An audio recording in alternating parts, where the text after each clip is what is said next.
जिला के कोसी और कमला नदी के जलस्तर में वृद्धि होने के कारण कटाव शुरू हो गया है और दर्जनों घर नदी में समा जाने की बात सामने आ रही है। दरभंगा के कुशेश्वर स्थान पूर्वी प्रखंड से होकर गुजरने वाली कोसी और कमला नदी के जलस्तर में वृद्धि होने के कारण नदियों के गर्भ में दर्जनों घर समा गए हैं और लगभग 2 फीट पानी बढ़ गया है। नदी के जलस्तर में वृद्धि के कारण नदी के किनारे अवस्थित कुनिया गांव सहित कई अन्य गांव में कटाव शुरू हो गया है। हमारे आसपास के लोगों ने बताया कि सैकड़ों बीघा जमीन में बसे घर कटाव में चले गए। यह सभी लोगों ने कहा कि हमें देखने वाला कोई नहीं है और सभी लोग आकर देखकर चले जाते हैं, लेकिन कोई काम अभी तक नहीं हुआ है। हम लोग भूखे मर रहे हैं। मवेशियों को चारा तक नहीं मिल पा रहा है। हर जगह पानी ही पानी है। तमाम तस्वीर हम आपको दिखा रहे हैं कि किस तरीके से नदी का जलस्तर में वृद्धि हो चुकी है और स्थानीय लोगों ने इस संबंध में क्या कुछ शिकायतें की हैं, आपको सुना रहे हैं। ये कोसी परियोजना काम हुआ, इससे काम मेरा नहीं चल रहा है। यह अभी जो खार है यह कब है या नहीं है। सैकड़ों एकड़ जमीन चला गया, 50 घर कट गया यहाँ से वहाँ तक। हाँ, कोई देखने वाला नहीं है। हाँ, कोई अधिकारी जो है SCO है, BDO है या क्या कहता है विधायक है, ये भी कुनिया का घूर के नहीं कोई देखता है। आता है कोई अफसर आपको यहाँ से जाता है।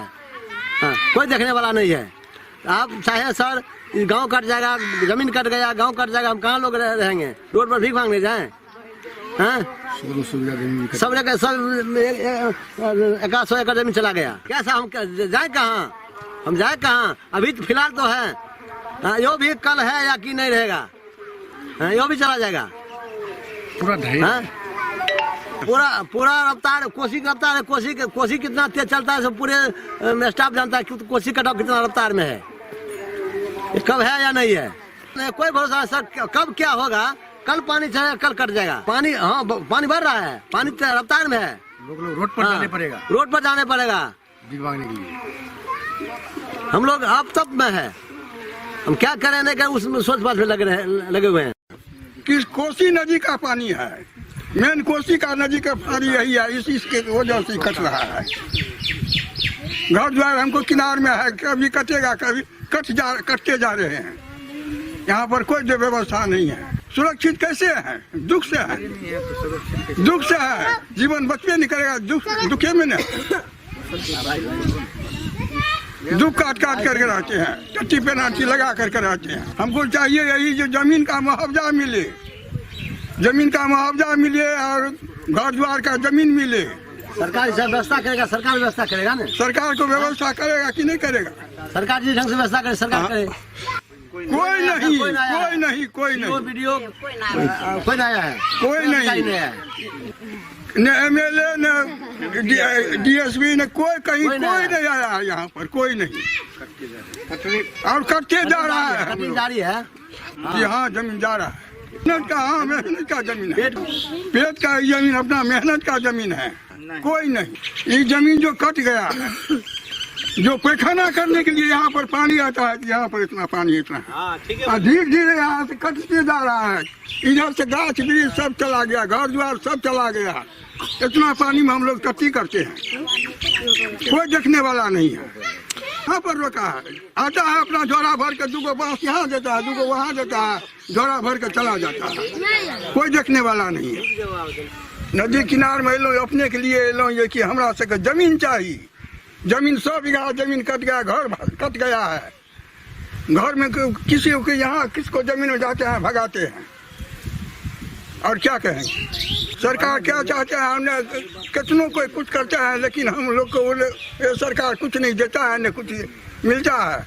यहाँ पर न कोई आता है, न कोई यहाँ से आता है, वहाँ से देख लेता है, चला जाता है। यहाँ सर देख रहे हैं हम लोगों की साल की घटना है। जमीन कटते जा रहा है, बहुत कट गया। 100 एकड़ से ज्यादा जमीन पानी में बह गया। लोग के खान पीन पर सो भी मजबूर है। माल जाल को कहाँ बांधेंगे वो भी मजबूर है। जो माल को गाय को बांधने वाला घर था वो भी कट गया, कहीं कुछ नहीं है। और CO BDO साहब तो आता है ही नहीं है। कभी आता है तो उनसे बातचीत होता है तो सब इस पर कोई सुनवाई नहीं करता है। मान करके देखिए तो हम इस गांव वाले नर्क में है, नर्कवासी बन गए हैं। इसका देखने वाला कोई नहीं है, कोई नहीं है। न विधायक है, न MP है, न MLA है, कोई नहीं है। कोई देखने वाला नहीं है। सब बट के मारे आएगा, 10 दिन अपना लफराइट करेगा, देखेगा, लंबी लंबी चौड़ी चौड़ी भाषण दे करके वोट लेगा और झोला कसेगा, यहाँ से पार हो जाएगा। कोई बैठेगा पटना में तो कोई बैठेगा दिल्ली में, यही धंधा है उसका।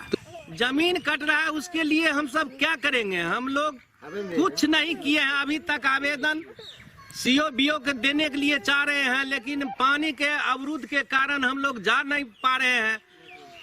वहाँ कटाव इतना हो गया जो हाईवे पर जाने का रास्ता भी अस्वस्थ हो गया है, कहीं जाने का रास्ता नहीं मिल रहा है। इसलिए हम सब अभी निरर्थक बैठे हैं। जब समय आएगा तब उनसे बातचीत होगी, जहां तक जो होगा तो होगा। जमीन जो 1 एकड़ 1.5 एकड़ जो कट गया, उसका मुआवजा अभी तक 2 पैसा देवे नहीं किया है। आप सर कहते हैं क्या 5 किलो 7 किलोमीटर से लंबाई कम नहीं कटा है? मुआवजा क्या चाहिए? अरे मुआवजा क्या चाहिए? जमीन कट गया उसका मुआवजा चाहिए, और क्या कहेंगे? माल जाल मर रहा है, उसको नहीं चारा मिलता है, न कुछ कोई देखभाल करने के लिए नहीं आता है। यहाँ लोग तो एकदम कुछ नहीं है, एकदम सुन सपाटा है, बेनुआ फटकिया लोग है, कोई पूछता नहीं सोचता है। अगर कोई बोलने वाला भी है तो उनको सामने कोई आता नहीं है जो झोंक करके बोले। कोई पदाधिकारी आया तो उनसे भी बात करें ताकि हमरे लाभ मिले, कोई नहीं बोलने वाला है। अरे कटाव कहाँ रोका गया? रोकने वाला तो आता है, वो अपना झोरा गर्मा करके जाता है, समझे? कि जिस टाइम में आता है नाप उप करके चला जाता है, जिस टाइम में पानी कम हो जाता है उस टाइम में कोई नहीं देखता है। इस टाइम भादवारिया का टाइम आता है तो बांस 2-4 ठो वहाँ 5 ठो वहाँ 5 ठो वहाँ दे करके दे देता है, सारा बिल बैठे बैठे उसको पास हो जाता है, जेब गरमा लेता है। यही बात है, और क्या है? कैसे जिंदा रहेंगे? अब उन्हीं लोगों को भरोसा है। अब हम सब अपना हाथ पैर लाड़ेंगे और क्या करेंगे? रोड जाम करेंगे, गाड़ी चक्का जाम करेंगे, ब्लॉक को घेरावट करेंगे, सीओ बीओ का चंबर घेरेंगे, और क्या होगा? यही बात होगा। दरभंगा नगर निगम के गेट पर दरभंगा नगर निगम की महापौर अंजुम आरा और उप महापौर नाजिया हसन, कई वार्डों के पार्षद और पार्षद प्रतिनिधियों ने संयुक्त रूप से बिहार सरकार के खिलाफ नारेबाजी करते हुए बिहार गजट को जलाया। इस बिहार गजट में महापौर के अधिकार को कम करने की चर्चा थी, जिसे सभी ने जलाया। मौके पर मौजूद महापौर अंजुम आरा ने कहा कि महापौर को दिए गए अधिकारों को छीन लिया गया, जिस वजह से अब नगर निगम क्षेत्र में विकास के कार्य अवरुद्ध होंगे, क्योंकि अब सारे अधिकार अधिकारियों को दे दिए गए हैं। लोगों का संपर्क सीधे तौर पर पार्षदों से या फिर महापौर से होता है, लेकिन अब महापौर के हिस्से में अब कार्य को कम कर दिया गया है। सबसे पहले तो मैं आपको अवगत करवा दूं कि आज 2.25 साल से जब से चुनाव हो रहा तब से हम अपने संघ के माध्यम से जो लड़ रहे हैं कि डिप्टी मेयर को ये अधिकार मिलना चाहिए। यहाँ तो डिप्टी मेयर को अधिकार देने के बजाय जो महापौर को जो अधिकार था वो भी ले लिया गया। तो अब सोचिए कि जनता जाएगी तो कहाँ जाएगी? जो एक महापौर, जनप्रतिनिधि, एक वार्ड पार्षद, एक डिप्टी मेयर के पास जो पब्लिक दिन रात 24 घंटा में जाके संपर्क कर सकती है, अपनी समस्याएं कर सकती थी, जब उनके पास पावर ही नहीं रहेगा, अथॉरिटी नहीं रहेगा, अधिकार ही नहीं रहेगा, तो वो जनता के हित के लिए क्या काम करेंगे? ये आप सोचने के लायक है। मैडम, क्या कुछ लेके आप लोग किसका क्या यहाँ पेपर को जलाया है? आज जो है काला कानून जो गजट में आया है 2024 का, उसी पर आज हम लोग ने आंदोलन किया है। जो हम लोग के अधिकारों का हनन किया जा रहा है, इसी पे आज हम लोग ने विरोध किया है, क्योंकि हम लोग का अधिकार हम लोग से छीना जा रहा है धीरे धीरे। हम लोग जनता के द्वारा जीत के आए थे, हम लोग का अधिकार बढ़ने के बजाय घटता जा रहा है, इसीलिए ये आंदोलन आज चालू किया गया। क्या कुछ आपके अधिकार में कटौती हुआ है? इसमें कटौती यही हुआ है कि हम लोग किसी भी एजेंडा के लिए अधिकारी पर निर्भर रहेंगे। हम लोग का कोई अपना काम नहीं हो पाएगा। शहर के विकास के लिए जो हम लोग काम रखते हैं या कोई एजेंडा रखते हैं, तो वो हम लोग को अधिकारी से स्वीकृत करा के ही कराना पड़ेगा। इसीलिए हम लोग इस पर मतलब आपसे ऊपर अधिकारी को, जी हाँ, अधिकारी को दे दिया गया है ये चीज। इसी का हम लोग विरोध कर रहे हैं। पहली बार आम जनता के द्वारा आप चुन के आई, जनता के पास काफी उम्मीद है कि आप महापौर बनी है, जनता के हित में कार्य करेंगी, और जिस प्रकार से आपके अधिकार का हनन किया गया है, आपको क्या लगता है कैसा प्रभाव पड़ेगा शहर के लोगों पर और कैसा विकास का कार्य रुकेगा? आप खुद सोच लीजिए ना कि जनता डायरेक्ट अधिकारी से नहीं मिल सकती है, वो हम लोग पार्षद या मुख्य पार्षद से मिलती है। अपनी जो भी समस्या होती है उसका हम लोग ही ज्यादा देख रेख करते हैं, और वो लोग तो कभी अधिकारी तक पहुंच ही नहीं पाएंगे। तो इसलिए काम एकदम और जीरो पे हो जाएगा। अभी जिस तरह से काम हो रहा है तो मुख्य पार्षद या मुख्य पार्षद द्वारा होता है, हम लोग दबाव डालते हैं अधिकारी पे तो होता है। अगर ये चीज लागू हो जाएगा तो जनता का भी एकदम बुरा हाल होने वाला है। आगे की क्या रणनीति रहेगी? अगर आगे की रणनीति यही रहेगी कि सरकार को ये जो लाए हैं संशोधन, इसको वापस लेना होगा, और नहीं तो इससे आगे भी हम लोग कोर्ट का दरवाजा खटखटाने जाएंगे, पटना तक जाएंगे। अभी जो आप जला रहे थे वो क्या था और क्यों? वो गजट की कॉपी थी जिसमें संशोधन आया था, ये हम लोग से सारे अधिकार छीन लिए गए हैं, उसी को हम लोग ने जलाया है। कमी चलेगा। दरभंगा एम्स के लिए भूमि अधिग्रहण सिद्ध करने की मांग को लेकर धरना आज 6 अगस्त मिथिला विकास संघ के तत्वाधान में 4 सूत्री मांगों को लेकर आयुक्त कार्यालय के समक्ष धरना स्थल पर धरना दिया गया, जिसका नेतृत्व सुजीत कुमार आचार्य ने किया। संघ के प्रमुख मांगों में दरभंगा एम्स के लिए भूमि अधिग्रहण कर शीघ्र हस्तांतरित करने, पटना उच्च न्यायालय के बेंच का दरभंगा में स्थापना करने, सुपर स्पेशलिटी अस्पताल को अविलंब चालू करने, सरकारी घोषणा के अनुरूप डीएमसीएच का विस्तार करना था। धरना स्थल पर हुई सभा को संबोधित करते हुए सुजीत कुमार आचार्य ने कहा कि एम्स के नाम पर सरकार में बैठे लोग जनता को गुमराह कर रहे हैं। एक तरफ तो वो कहते हैं कि साल के अंत तक निर्माण कार्य प्रारंभ हो जाएगा, लेकिन अभी तक भूमि अधिग्रहण का कार्य भी अधूरा है। उदय शंकर मिश्रा ने कहा कि सुपर स्पेशलिटी अस्पताल में पड़े उपकरण बिना उपयोग के खराब हो रहे हैं, लेकिन अभी तक उस अस्पताल को चालू नहीं किया जा सका। सीपीआई के जिला सचिव नारायण झा ने संघ की मांगों को समर्थन करते हुए कहा कि दरभंगा में उच्च न्यायालय की बेंच सुलभ न्याय की जरूरत है। मोहम्मद सगीर नज्म गुड्डू ने कहा कि सरकार डीएमसीएच की विस्तार की घोषणा करके भूल चुकी, जिस आंदोलन के माध्यम से जगाया जाएगा। सरफराज अनवर ने कहा कि हमारी मांगों को अनसुना किया गया तो चरणबद्ध रूप से आंदोलन चलाया जाएगा। अन्य वक्ताओं में मुखिया महासंघ के राजीव चौधरी, वरिष्ठ साहित्यकार चंद्रेश विजय शंकर झा, प्रोफेसर मिथिलेश कुमार यादव, वरुण कुमार झा, कमलेश उपाध्याय, कामोद चौधरी, दीपक सिंह, ज्योति रोशन झा, शैलेंद्र कश्यप, विश्वनाथ मिश्रा, शरद सिंह, सनी रंजन सिंह, धीरेन्द्र बादल आदि प्रमुख थे, जबकि धरना की अध्यक्षता विलक कुमार चौधरी ने की। आई 2013 ईस्वी में मनमोहन सिंह के सरकार किछु राज्य में 1,000 रुपया अहाँ के प्रावधान केलकै, ताहिमे एकटा बिहारो छलिए, झारखंडो छलिए, उत्तरो प्रदेश छलिए, तमिलनाडु छलिए, जाहिमे दोसर एम्स हुए 1,000 रुपया प्रावधान केलकै। ई होइ छै टोकन। 15 में मोदी सरकार पाई रिलीज कर देलकै जे ई हुए, लेकिन नीतीश कुमार जी जे हमर छै चीफ मिनिस्टर, हुनकर मोन साफ नहीं रहन। हुनका होइ जे पटना के ओही पार करी, ताई में लटपटा गेले। झारखंड के बाबाधाम एम्स आंख तैयार भ क ओकर काज शुरू भ गेल छै। उत्तर प्रदेश के गोरखपुर एम्स काज शुरू भ गेल छै। तो जत 15 में पाई तत हम सब 24 ईस्वी में ई गप कर रहल छी जे ई काज बाकी रह गेलै, ई काज बाकी रह गेलै। तो मैंने हम सब कहे हमरा सबके माय कहथिन जे पछिला रोटी खा के पछिला बूतिए, आ तै के बाद ओ गप हम सब हकै छी फैल से। ये हमर सबके चरित्र है। आई एम्स के लड़ाई हम सब लड़ै छी, सुपर स्पेशलिटी के लड़ाई लड़ै छी, डीएमसीएच के विस्तार के लड़ाई लड़ै छी, आई हाई कोर्ट बेंच की स्थापना के लड़ाई लड़ै छी। आई हाई कोर्ट बेंच के स्थापना के मतलब की बिहार में दोसर हाई कोर्ट कतऽ रहे तो रांची रहे। तो जय हाई कोर्ट के वो जोड़न पड़ले तय रांची आई राजधानी छे, और रांची में ओत आई राज्य बनले झारखंड। झारखंड मुक्ति मोर्चा एक सामाजिक संगठन के स्थापना भेले, जाई में राजनीतिक गैर राजनीतिक 80टा संगठन के लोग आयल रहे। जेना हमर नारायण जी भैया दरभंगा जिला के महामंत्री छथि, सचिव छथि सीपीआई के, तहिना सीपीआई के एक महामंत्री ओतऽ आयल रहे, ओकर नाम रहे शिबू सोरेन। से रहे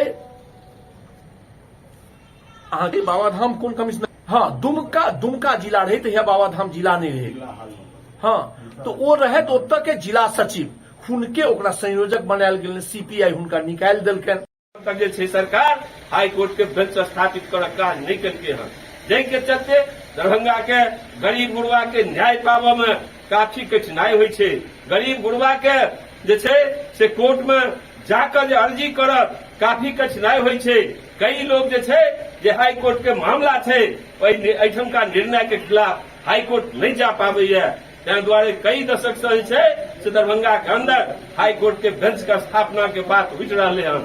लेकिन बिहार के सरकार हो या केंद्र के सरकार हो, कोनो सरकार के एहि पर में छै चिंता करय के बात नहीं छै, खास कर बिहार सरकार के। और ताहि दुआरे एहिठाम जे छै हाई कोर्ट के बेंच के स्थापना पर में से हमरा अहाँ के जागऽ पड़त, हमरा अहाँ के आंदोलन के रास्ता पर उतरऽ पड़त, हमरा अहाँ के बिहार सरकार के पैरालाइज करऽ पड़त, जैठाम दरभंगा में हाई कोर्ट के बेंच के स्थापना हुई।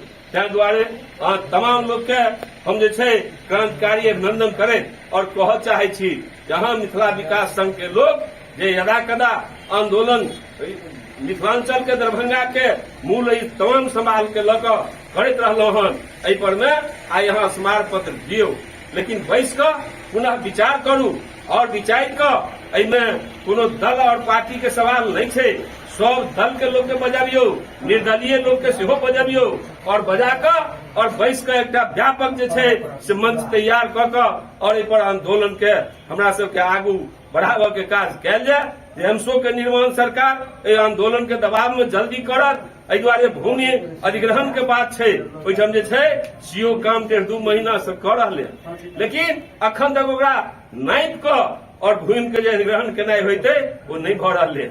आगू फिर माटि भरऽ के काज छै, बिजली लगाबऽ के काज छै, तब सोचि लियौ जे एही गति से जो काज हेतै तऽ कतेक दिन में वो काज संपादित भऽ सकतै और कतेक दिन में दरभंगा के जनता के एम्स भेटतै। ताहि दुआरे निश्चित रूप से सरकार यदि सुत रहते तो जनता के काज छै सुतल सरकार के आंदोलन के माध्यम से जगेनाइ, ओकरा पैरालाइज केनाइ और एहि लेल बाध्य कर देबै हम सब जे एम्स के स्थापना अविलंब करऽ और तमाम मांग के मानऽ के काज करऽ। एही के संगे अहाँ के पुनः हम जितने शीघ्र हो सके जो है यहाँ स्थापना कैल जाए। तेसर बात, सुपर स्पेशलिटी हॉस्पिटल ओहि में भी सिर्फ अभी 6 डिपार्टमेंट के ई लोग जो है घोषणा कैलक है, जबकि कम से कम होबक चाहिए 15 डिपार्टमेंट। एहि लेल कि अभी जो है नॉर्थ बिहार में एकोटा हॉस्पिटल नहीं है जहां जो है प्रॉपर वे में जो है हार्ट के हो या नेफ्रोलॉजी है या न्यूरोलॉजी है, कोई डिपार्टमेंट के प्रॉपर इलाज नहीं है। एकेटा IGIMS है, वहां प्रेशर बड है और बेचारा यहाँ से जात 3 दिन बाहरे रहे, सीटें नहीं मिले है, मर जाए गरीब सब। और पारस में अगर चल गए तो अगर 2-4 कट्ठा जमीन है 12 लाख रुपया के बिल बन जाएगी।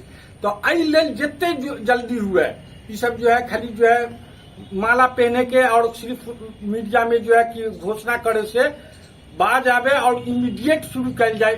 सेकेंड ये और थर्ड जो है कि जो DMCH, चौथा जो है DMCH के एक्सपेंशन इमीडिएट कहा कि यहाँ पे 250 एकड़ जमीन है, वही में जो है समझियो कि एम्सो से बड़ा जो है ई सुपर स्पेशलिटी और एहन नहीं है कि हिंदुस्तान में जो है कुछ कॉलेज है, प्राइवेट कॉलेज है जो एम्स से भी बेटर है, 1 to 10 में आवे है। तो अगर बिहार सरकार चाहते तो ई कॉलेज DMCH के जो है सुचारू रूप से जो है पैरेलल एम्स चला सके। तो एहि के लेल जो है मिथिला विकास संघ जो हमर गार्जियन छथि, जो बड़े भाई छथि, उ सब जो अभी जेना मुखिया संघ के अध्यक्ष छथि, हमर मोहम्मद सगीर नजम गुड्डू मिथिला विकास संघ के जो है महासचिव। अब दरभंगा में नीट और IIT की तैयारी करना आसान हो गया है। Target NEET IIT coaching institute की मदद से फर्स्ट फाउंडेशन डे सेलिब्रेशन होने जा रहा है 6 अगस्त को और यहाँ 50% का डिस्काउंट भी उपलब्ध है। Target NEET IIT JEE coaching institute number 1 coaching institute है। हमारा पता है शंकर टावर, राजेंद्र नगर रोड, लहरियासराय। आप हमें दिए हुए नंबर पे भी संपर्क कर सकते हैं। हमारा कॉन्टैक्ट नंबर है 7667685650 और 7091141105। तो फिर देरी किस बात की, आप टारगेट इंस्टीट्यूट आइए और 50% का डिस्काउंट पाइए। ललित नारायण मिथिला विश्वविद्यालय दरभंगा के स्नातकोत्तर संस्कृत विभाग और डॉक्टर प्रभात दास फाउंडेशन दरभंगा के संयुक्त तत्वाधान में भारतीय ज्ञान परंपरा और बौद्ध धर्म दर्शन विषय एक राष्ट्रीय सेमिनार PG संस्कृत विभाग के सभागार में आयोजित की गई। 2 सत्रों में आयोजित सेमिनार में पत्र वाचन करने वाले और सहभागी रहे 70 से अधिक शिक्षकों, शोधार्थियों, विद्यार्थियों और संस्कृत प्रेमियों को प्रमाण पत्र प्रदान किए गए। मुख्य अतिथि के रूप में संस्कृत विश्वविद्यालय के साहित्य के प्रधानाध्यापक डॉक्टर रितेश कुमार, चतुर्वेदी ने राष्ट्रीय शिक्षा नीति 2020 की विस्तार से चर्चा करते हुए कहा कि इस शिक्षा नीति में भारतीय संस्कार, संस्कृति, नीति, राष्ट्रीयता आदि भारतीय ज्ञान परंपरा का विशेष महत्व दिया गया है। भारतीयता को हम सिद्धांत एवं आचरण दोनों रूपों में ग्रहण करते हैं, जो मानवता की रही है, जिसमें आत्मवत सर्वभूतेश तथा वसुदैव कुटुंबकम आदि की भावना निहित है। ज्ञान ही हमें पशु से विशिष्ट बनाता है, जिसकी पृष्ठभूमि व्यवहारिक होनी चाहिए। उन्होंने कहा कि बौद्ध धर्म दर्शन में त्यागपूर्वक भोग की भावना रही है। सभी प्राणियों के प्रति दया की भावना बौद्ध धर्म से ही सीखे हैं, क्योंकि हिंसा के कारण अनेक कुरीतियों का उत्पन्न होना जारी था, जिन्हें बौद्ध धर्म के आगमन से समाप्त किया गया। बौद्ध धर्म दर्शन हमें जीवन जीने की कला और मानव कल्याण की भावना को जगाता है, जो भारतीय ज्ञान परंपरा का महत्वपूर्ण भाग है। आगत अतिथियों का स्वागत पौधा प्रदान कर किया गया। सेमिनार में doctor Priyanka Rai, doctor Sanjeev Shah, doctor Sanjit Ram, doctor Rajeev Kumar, doctor Ravi Ram, doctor Sanjeev Kumar, doctor Vinod Ram, doctor Awadhesh Kumar, doctor Sheela Yadav सहित 70 से अधिक प्रतिभागियों ने भाग लिया, जिन्हें अतिथियों के हाथों प्रमाण पत्र प्रदान किया गया। महाविद्यालय जिसका नाम रामेश्वर सिंह संस्कृत विश्वविद्यालय है, वहां से आए विद्वान साथी अनुज डॉक्टर रितेश चतुर्वेदी जी,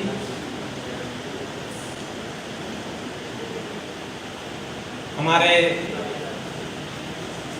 संयोजक डॉक्टर आर.एन. चौरसिया जी, जिस विभाग के हमारे सहकर्मी डॉक्टर ममता स्नेही जी, जैसा कि संचालिका ने कहा, बहुत ही महत्वपूर्ण है, विस्तृत है, प्रासंगिक है और आधुनिक काल में भी इसकी काफी प्रासंगिकता है। पहले मंचस्थ अतिथियों एवं सभी प्रतिभागियों का विभाग की ओर से इस सेमिनार का अभिनंदन करता हूं। विशेष रूप से संस्कृत विभागाध्यक्ष डॉक्टर घनश्याम महतो जी का स्वागत अभिनंदन, जो हमेशा ही इस तरह के शैक्षणिक सामाजिक कार्यों के लिए तत्पर रहते हैं और जब कभी भी इस तरह का होता है, बल्कि बहुत बार पर हम लोग तय कर लेते हैं और हेड साहब को बताते हैं जैसे जैसे हम लोग करना चाहते हैं उसको करते हैं, ठीक से करते हैं, कभी मना नहीं करते हैं। तो उनका विशेष स्वागत। और हमारे आज के मुख्य अतिथि के रूप में रामेश्वर सिंह संस्कृत विश्वविद्यालय के साहित्य विभाग के प्राध्यापक हैं, बहुत हाल में ही नियुक्ति हुई है, डॉक्टर रितेश चतुर्वेदी जी। हम लोग दर्शन हो रहे हैं और विकास जी के माध्यम से टेलीफोनिक बात हुई थी और उन्होंने टेलीफोन पर ही स्वीकृति दी थी। औपचारिकता हम लोग करते हैं। ललित नारायण मिथिला विश्वविद्यालय और डॉक्टर प्रभात दास फाउंडेशन के संयुक्त तत्वावधान में यहाँ एक सेमिनार का आयोजन किया गया है, बौद्ध धर्म दर्शन और भारतीय ज्ञान परंपरा। उस पर दो मुख्य चीफ गेस्ट हैं, डॉक्टर विकास और मुख्य वक्ता हैं डॉक्टर रितेश, KSGSC के एक हैं मारवाड़ी कॉलेज। उसी में ये भारतीय ज्ञान परंपरा कैसे आगे बढ़ी है, उसमें बुद्ध का क्या योगदान है, उसी पर एक सेमिनार है। अपना परिचय दीजिए। मुकेश कुमार झा, सचिव प्रभात दास फाउंडेशन। 6 अगस्त को टारगेट कोचिंग इंस्टीट्यूट सैदनगर का प्रथम सालगिरह मनाया गया। इस मौके पर बच्चों ने सांस्कृतिक कार्यक्रम कर सभी का मन लुभाया। स्वागत भाषण टारगेट कोचिंग इंस्टीट्यूट के सेंटर हेड रानी द्वारा दिया गया। इस अवसर पर बोलते हुए उन्होंने कहा कि 1 साल की इस यात्रा में हम लोगों ने विद्यार्थियों के एकेडमिक स्तर को सुधारने में कामयाबी पाई। हमारे यहाँ जूनियर क्लास के बच्चे भी हैं और फाउंडेशन क्लास के लिए 8, 9 और 10 के बच्चे भी हैं और हमारे यहाँ रेगुलर क्लास शाम में चलाई जाती है, जिसमें मैथ, साइंस, इंग्लिश और SST की पढ़ाई होती है। इसी साल हम लोगों ने बच्चों को मुसरी घराड़ी स्थित वाटरफॉल में पिकनिक मनाने के लिए ले गए थे। यानी कि विद्यार्थियों का हम लोग संपूर्ण ख्याल रखते हैं। कक्षा 9 की छात्रा खुशी कुमारी ने कहा कि इस कोचिंग में आकर मेरा साइंस और मैथ में बहुत ही ज्यादा विकास हुआ है। यहाँ के शिक्षक बहुत ही प्यार से कठिन चीज को सिखाते हैं। इस मौके पर बोलते हुए कोचिंग के शिक्षक मयंक मनीष ने कहा कि मैं इस कोचिंग से पहले दिन से जुड़ा हुआ हूं और मैं इस कोचिंग को निरंतर आगे बढ़ते हुए देख रहा हूं और आशा करता हूं कि यह और आगे बढ़े। इस मौके पर बोलते हुए एक अभिभावक ने कहा कि मेरा बच्चा घर में एक टीचर से पढ़ता था, लेकिन वही टीचर सभी सब्जेक्ट पढ़ाते थे, लेकिन यहाँ आकर उसके रिजल्ट में और उसकी पढ़ाई में रुझान में बहुत परिवर्तन आया है। वोट ऑफ थैंक्स संस्था के डायरेक्टर डॉक्टर श्वेता झा ने दिया। वहीं इस अवसर पर बोलते हुए उन्होंने कहा कि इस कोचिंग संस्था में स्मार्ट बोर्ड पर पढ़ाया जाता है, शिक्षक को निरंतर परखा जाता है, पढ़ाई के साथ साथ अनुशासन को भी बनाए रखने का भी हमारा दायित्व है और इसमें हम किसी प्रकार की कोताही नहीं बरतते। इस मौके पर डॉक्टर GS झा, निशांत सह मार्केटिंग हेड, उत्सव, सुमन, शालिनी, सुमित और टारगेट के सभी शिक्षक, विद्यार्थी, अभिभावक एवं स्टाफ मौजूद थे। सभी शिक्षक आते हैं, मेहनत करते हैं, लेकिन आपके मेहनत से क्या होगा, आपके इंस्टीट्यूट का नाम होगा, साथ ही साथ आपका भी नाम होगा। जब आप अच्छा करेंगे, बड़े बड़े होल्डिंग में टारगेट क्या करेगा, आपको पूरे दरभंगा में फेमस करेगा, लोग आपको जानेंगे, पूछेंगे अगर ये कौन है तो ये टारगेट के बच्चे हैं। ठीक है, तो आपके लिए भी एक अच्छा अपॉर्चुनिटी है, इसीलिए आप क्या करिए, खूब मेहनत करिए। हम लोगों को जितना पेड़ सकते पेड़िए, कोई दिक्कत नहीं है, जितना आप हम लोग से सीख सकते सीखिए, लेकिन मेहनत से भागिए मत। ठीक है, जब मैं कुछ बच्चों को देखता हूँ बदमाशी करते, मैं डांटता हूँ उनको, मुझे लगता है कि नहीं ये मेरे अपने बच्चे, ठीक है, और मैं एकदम डांट करके समझा करके पढ़ाता हूँ। आप लोगों को मेहनत करना है, साथ ही साथ आप अपने इंस्टीट्यूट का जो है नाम दूसरे जगह रखिए, बच्चों को बताइए, अपने दोस्तों को बताइए कि बाकी कोचिंग में, देखिए बहुत सारे कोचिंग सेंटर है दरभंगा में, मेरे कुछ अपने लोग भी कोचिंग सेंटर में पढ़ाते हैं, मैं वहाँ देखता हूँ कि भीड़ इतनी ज्यादा है कि उन बच्चों पे फोकस नहीं किया जाता है जो बच्चे कमजोर हैं। जो कमजोर बच्चे होते हैं उनको छोड़ दिया जाता है, लेकिन सही मायनों में एक अच्छा टीचर, एक अच्छा इंस्टीट्यूट वो है जो कमजोर से कमजोर बच्चों को भी ऊंचाई तक लेके जाए और टारगेट ऐसा करेगा आपके लिए, इसीलिए आपको जरूरत है। हम के आज 1 साल पूरा है, आज सालगिरह मनाया जा रहा है, क्या कहेंगे, किस तरह से बच्चों ने यहाँ आकर के उज्जवल भविष्य की कामना करते हैं। आज 1 साल हमारे लिए तो सबसे बड़े बहुत ही खुशी का समय है कि आज 1 साल हो गया, हमने 0 लेवल से स्टार्ट किया। आज यहाँ पे इतने सारे बच्चे हैं और बच्चों में जो मैंने लास्ट ईयर का जो उन्होंने परफॉर्मेंस किया था, उसके जो यहाँ पे ज्वाइन करने के बाद उनके जो स्कूल की एग्जामिनेशन में परफॉर्मेंस है उनमें 40% का इंक्रीज़ हुआ है। तो 40% हमारे लिए बहुत है, हमको लाना है कि उसमें और उनका जितना भी इंक्रीज़ हो सके, जो उनके परसेंटेज में जो उन्होंने जो लास्ट ईयर का एग्ज़ाम दिया है उसके बाद बताया, तो निकट भविष्य में उनको और फ़ायदा हो सके, उसके लिए हमारे पास और भी डाउट क्लासेस को हम लोग इंक्लूड कर रहे हैं और भी जो टीचर से जिस भी सब्जेक्ट की उनको डाउट्स होती है तो लोग ये लोग स्पेशल व्यवस्था करते हैं। लास्ट ईयर हम लोग ये कुछ दिन पहले संडे को भी हमने बायो का ये करवाया था, डाउट क्लास करवाया था। तो इस तरह के जिस तरह बच्चों की डिमांड रहती है तो हम लोग का डाउट क्लास में फोकस रहता है कि हाँ बच्चों को जिस क्लास में समझ नहीं आ रहा है तो उनको सर्वांगीण विकास हो सके।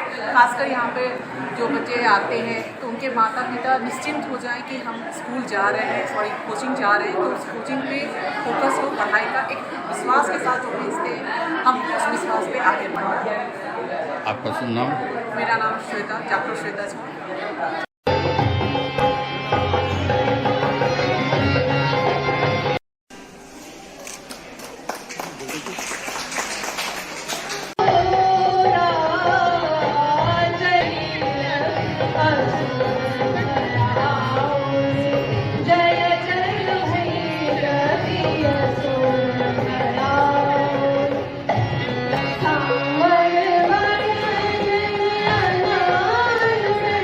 जी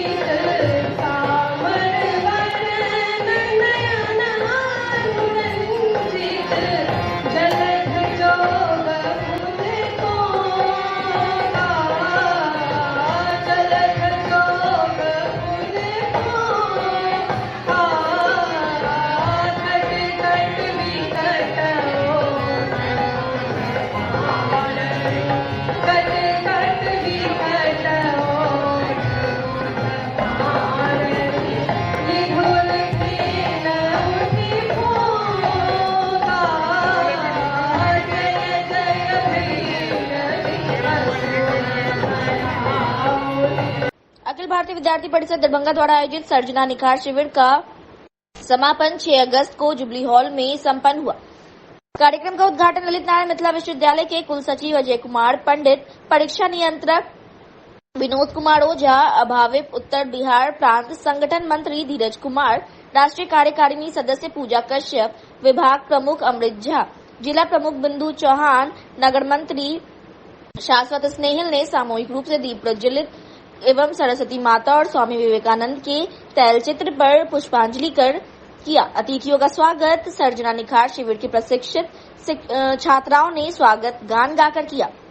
राष्ट्रीय कार्यकारिणी सदस्य पूजा कश्यप ने विषय प्रवेश करते हुए कहा कि सर्जना निखार शिविर पिछले 18 वर्षों से आयोजित हो रही है और प्रतिवर्ष सैकड़ों छात्राओं के प्रतिभाओं का 1.5 दर्जन विद्या में कौशल विकास कर उन्हें स्वरोजगार से जोड़ने का काम कर रही है। इस वर्ष भी यह आयोजन 3 जून से 3 जुलाई तक MRM महाविद्यालय में चला। अपने उद्बोधन में ललित नारायण मिथिला विश्वविद्यालय कुल सचिव कुमार पंडित ने बताया कि अभाविप का यह अद्भुत कार्यक्रम काफी सराहनीय है। हमारे समाज की महिलाओं के कौशल विकास अगर हो तभी अभाविप का ध्येय राष्ट्र निर्माण को पूरा किया जा सकता है, क्योंकि प्रत्येक व्यक्ति को जीवन को संवारने का कार्य एक स्त्री ही करती है। इसलिए उनका कौशल विकास हो तभी वे हम सभी को मजबूत कर सकती है, ताकि हम आगे चलकर राष्ट्रहित में समाज हित में अपना योगदान दे सके।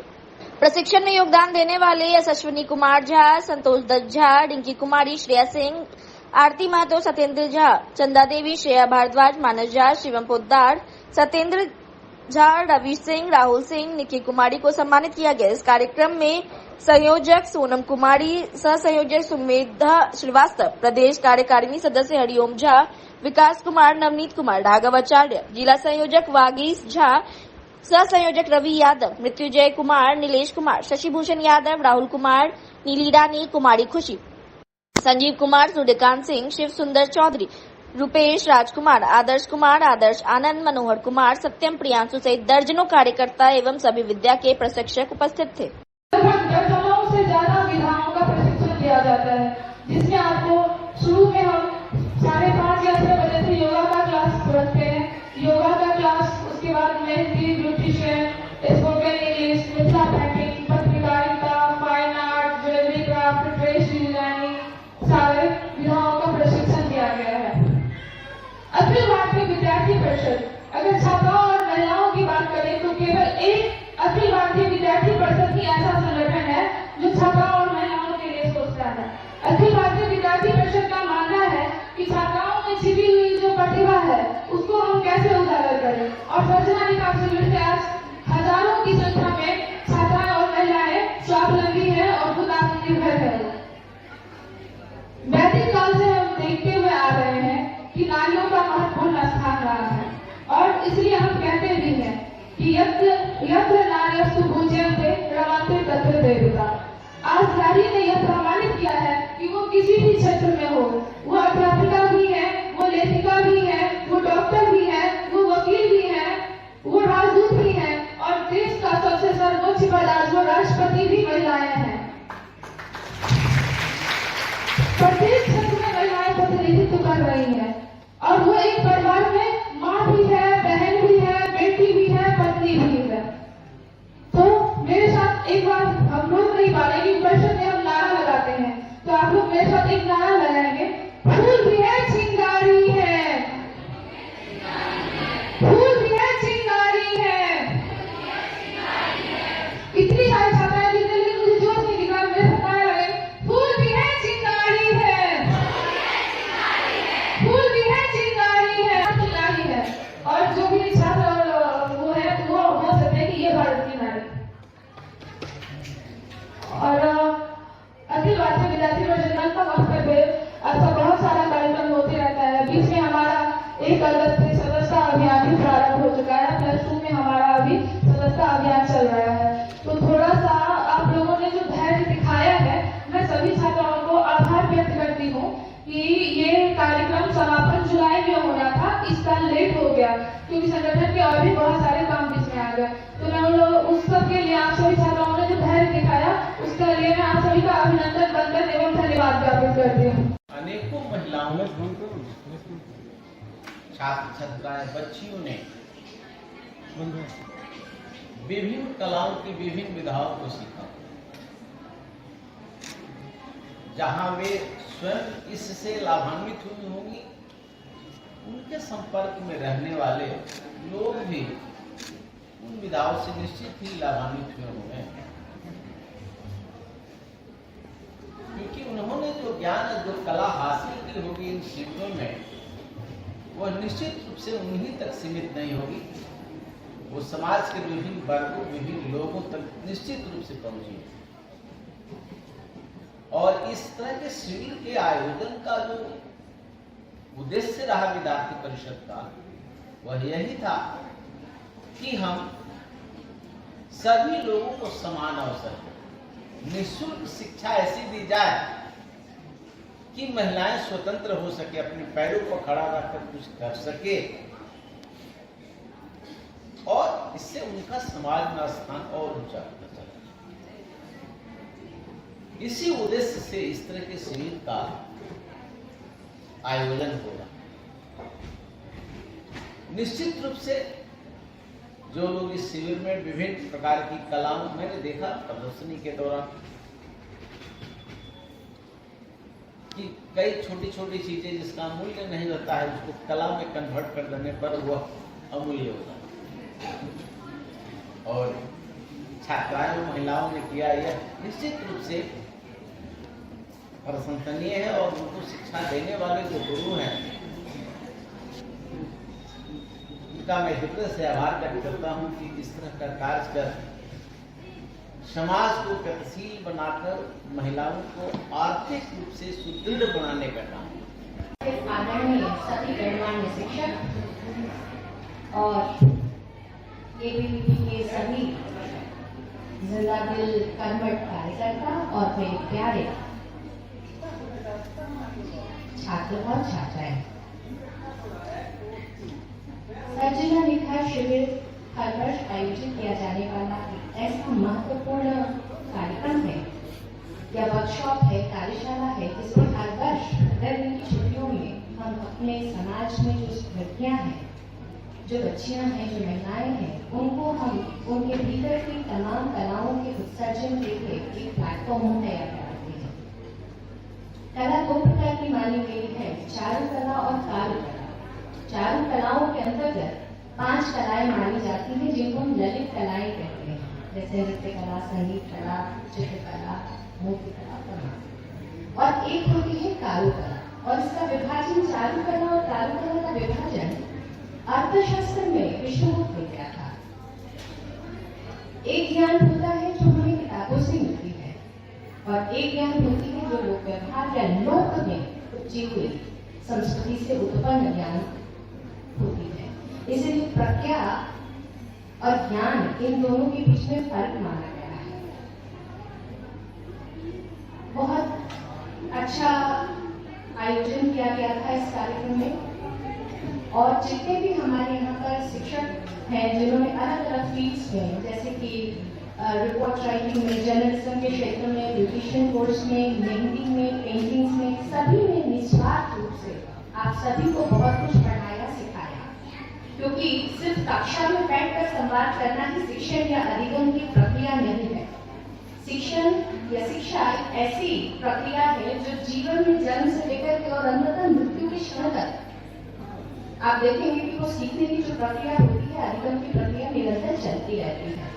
मुझे उम्मीद है कि जब आप इस सर्जिला निखार शिविर के शुरुआती दिन में जब आप इसमें शामिल हुए थे उस दिन, और जब आप स्वयं 30 दिन या 31 दिन के अपने ग्रीष्मकालीन जो सर्जिला शिविर में जब आप सम्मिलित हुए, उससे निकलने के बाद आपने स्वयं एक अनुभव की होगी कि कितना अच्छा मुझे महसूस हो रहा है कि मैंने कुछ नई चीजें सीखी हैं।